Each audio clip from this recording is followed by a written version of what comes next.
Welcome to the social.plus console. In this section, we'll give you a quick overview of the Playground tab and the different features you can explore.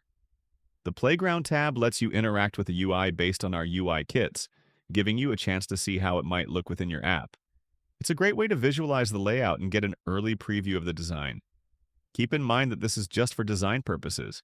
Any changes made here won't reflect in your UI kit or the repository directly. It's meant for you to experiment and get a sense of the look and feel before committing to anything. To get a better idea of how the UI components work together, you can also try out different color schemes. This will help you see how the elements come together visually and give you a clearer sense of what works best for your app's style. Ultimately, the Playground tab is a tool for exploring how various UI elements could fit into your app, especially if you're considering customizations in the future.